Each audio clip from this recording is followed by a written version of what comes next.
How many went through a place of sadness or even almost a feeling of depression? Raise your hand. So you go through that stage and it's like, oh my God, it's a sense of loss. It's a sense of sadness. It's like, oh my God, the world is the world as we know it over. And the only way you get out of that, and it's not part of being an achiever. Most of us out there, how many of you consider yourself to be an achiever? Part of your identity is I find a way, I make it happen. Look at almost everybody, right?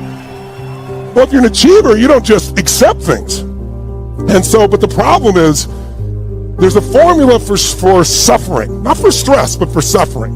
And that formula is you get some massive stress that comes in that you can't control, and then you fight it. The more you fight it, the more stress you have.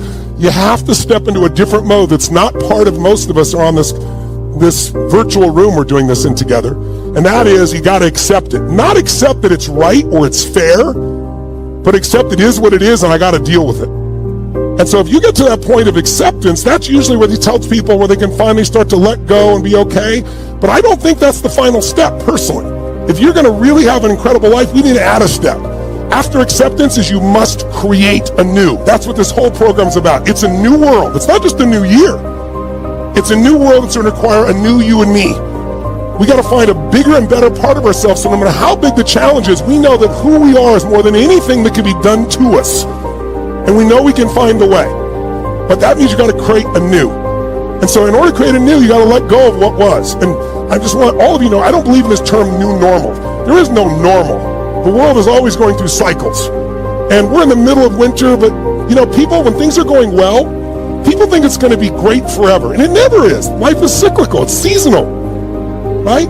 So if you have springtime and then you got summer, hot summer, spring's great, it's growing, hot summer, you kind of get tested, then the fall you reap, and then you go to winter. Like what always follows winter? Springtime. So when people think it's going to go good forever, they're wrong. And when they think it's going to go bad forever. I mean, people now talking about life as you know it is changed forever. It's never going to be great again. Listen, this winter is going to last longer than you and I want it to. I bet that. And we're not done with winter. But we can learn how to make winter our season so that we're not sitting around hoping for someday when it changes. And by the way, winter will have a new springtime. I don't know when, but I know it'll open up because I'm a student of history. 1,000 years of Roman history, 550 years of Anglo-American history.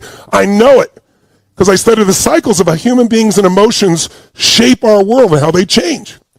What follows the night? No matter how tough the night is, the dark night of the soul, you wake up and it's a new day. So I really want us all to start to think of this week as a way to create our life anew. We got to decide what parts of me have to start to bloom, what parts of me have to grow, what parts of me have to expand, so no matter what happens, I can have this incredible, extraordinary quality of life. Does that make sense?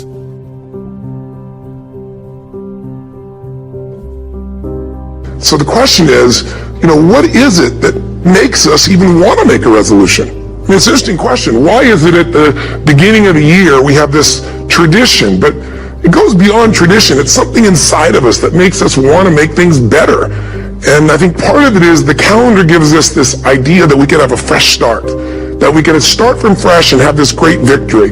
And it's really, the calendar itself is quite arbitrary. It's wonderful to use it, but if you didn't use it effectively, let's use the calendar to serve you today. Let's just see, what does it really take to make this thing happen? Because there's no denying that inside of you, the only thing that's going to make you happy in the year ahead and the decades ahead is going to be having you have an experience where on a regular basis, you feel like your life is making progress. If there's one thing I teach, and I want to remind you of it, it's really simple. Getting things is not going to make you happy. That's good news in a tough economy. It's a good reminder. It doesn't matter what you get. Doesn't matter whether it be money or opportunity. All those things might excite you for the moment. Even a relationship, as magnificent it may be, might be exciting for a while. But if you don't keep growing, that relationship isn't going to stay exciting. So the secret to real happiness is progress.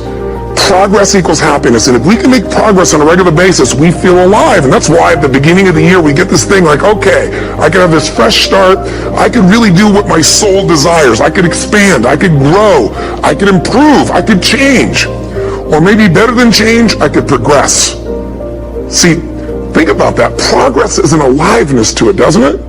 You don't have to work at changing. People say all the time, well, I'm working on changing. Don't worry about it.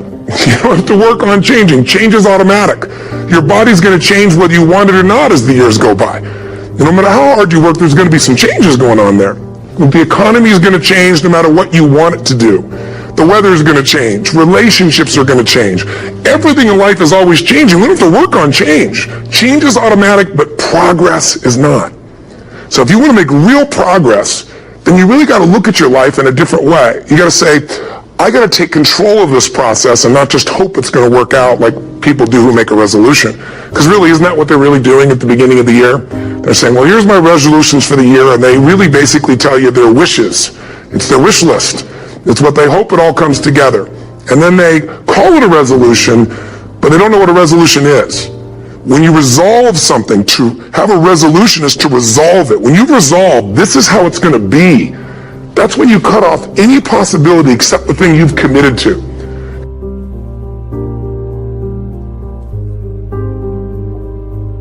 There's a story about a man who spends his whole life traveling to the far corners of the earth to seek out some sage or master or yogi who will tell the meaning of life.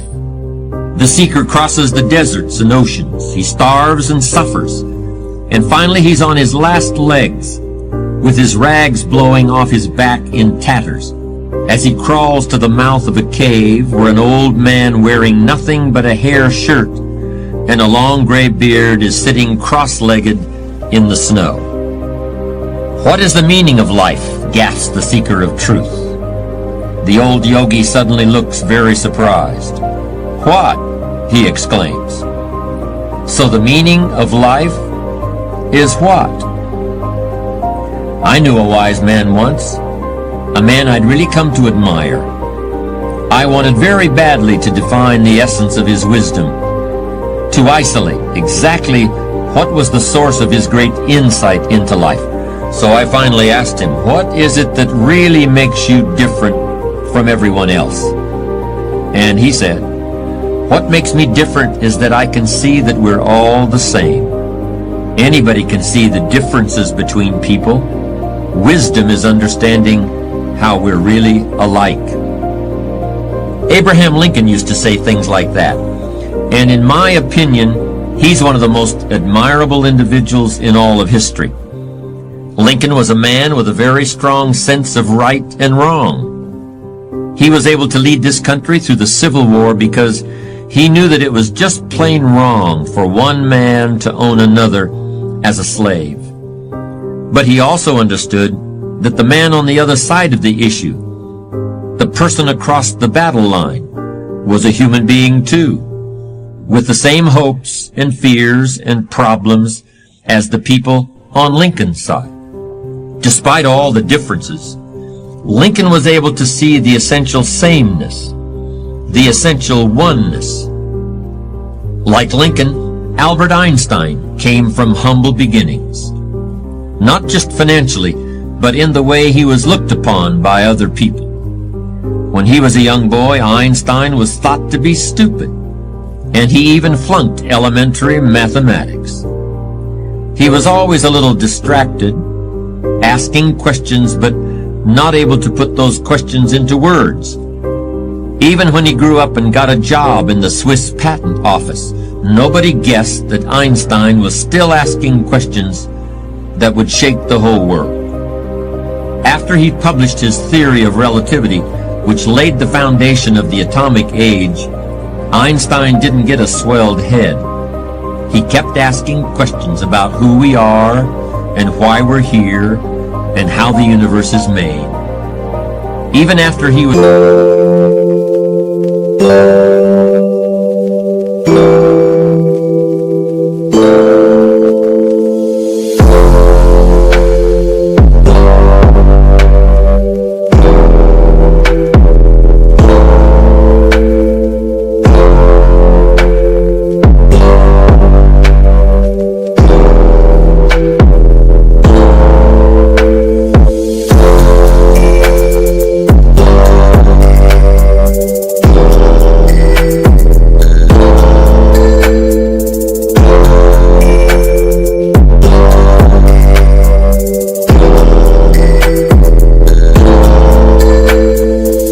find answers to some of the most profound scientific questions that had ever been put forward, Einstein still remained an essentially humble person, and he never suggested that his answers were the final ones. Why should they be? After all, everything in the universe is subject to change, with the single exception being the speed of light, and Einstein had made that discovery himself. People of wisdom are much more interested in questions than in answers, but foolish people are always coming back to conclusions. Like success, wisdom is a process, not a destination. Am I a wise person? I've been talking so much about wisdom, you must be wondering about my qualifications. I suppose everyone who manages to survive and even prosper to some extent has moments of self-satisfaction. Moments when you say to yourself, I've finally got it all figured out once and for all. But usually, something comes along pretty quickly to humble you.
So helping people understand that that will pass, that there will be something beautiful again waiting for them. We have to redefine success to be peace. Because if you are not at peace, you are not successful. You get that? If pain is driving your need to produce, if you are not successful, you're running away from something.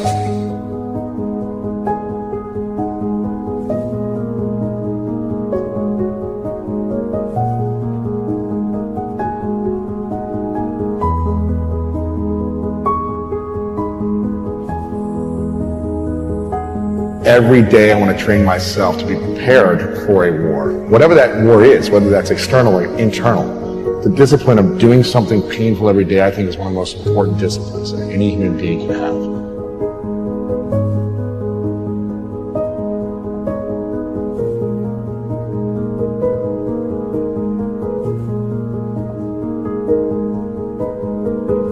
That you have to always go back to that student mindset. You have to always go back to that.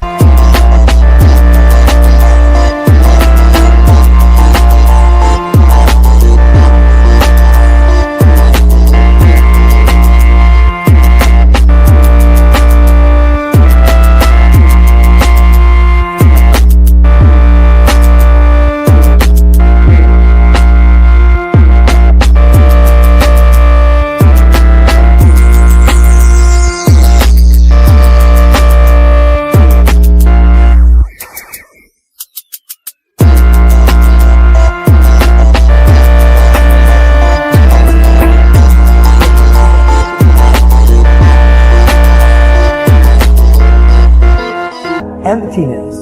And I think one of the reasons why we struggle with that is we think that when we're full, we're safe. Our ego makes us believe that when you're full, when you think you know it all, that's when you're safe. Craziest thing is, that's when you're at your weakest.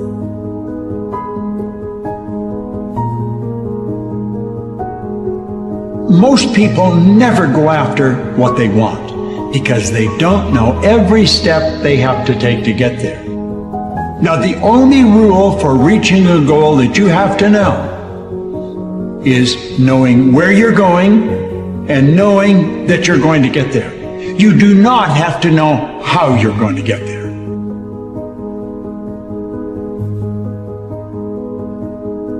You need a goal, but We don't want to let your distance from the goal crush you. So you got to set up a goal, and then you got to make the goal, break the goal down into parts so that you can move towards it and you have a fairly high likelihood of doing it.